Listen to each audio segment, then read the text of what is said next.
Music by Saurabh Aishwarya.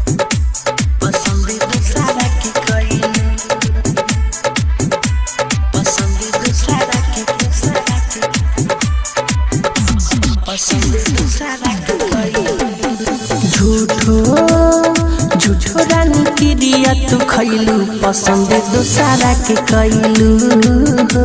पसंद दूसरा के कैलू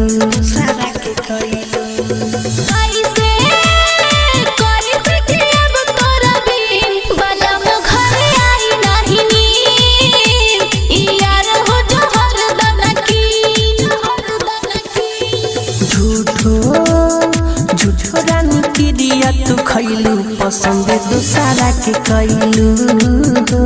पसंद दूसरा के कैलू पसंद दूसरा के कैलू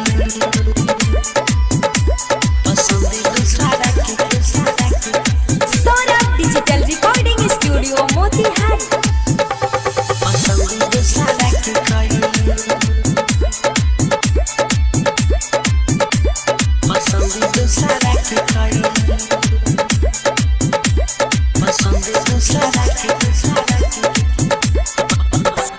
पसंद दूसरा के कैलू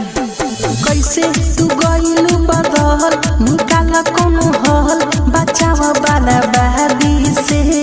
नइखी ए रानी हम खुश ना बारू तू खुश दबाव वाला शादी से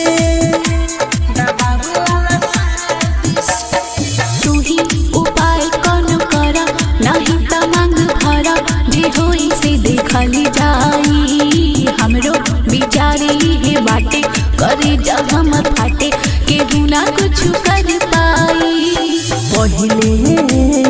पहिले से ना कर पैलू पसंद दूसरा के कैलू पसंद दूसरा के कैलू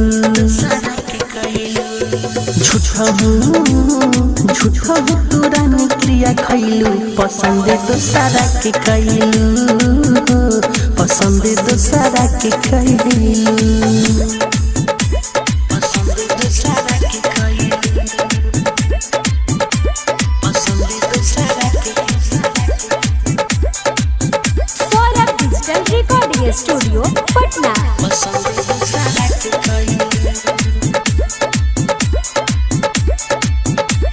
पसंद दूसरा के कैलू पसंद दूसरा के पसंद दूसरा के कैलू तू तो ताने हिया के डोरा बात हंसनी होरा ना कौन गलत करी लेला हई प्यार के निशानी ना होई परेशानी ई फोटो मोर देखते रही हा कैसे जुदाई बोला साहब हम कवाना से कहब दर्दिया दिलावा के रही बेचैनी हमर बढ़ल न बनी कोनो कहल न सुखी और दया नवा के हीरो सुहाना मिठू के तू रोवैलू पसंद दूसरा के कैलू पसंद दूसरा के कहलू झूठो रानी की रिया तू खैलू पसंद दूसरा के कैलू पसंद दूसरा के कैलू Saurabh Digital Recording Studio, Patna.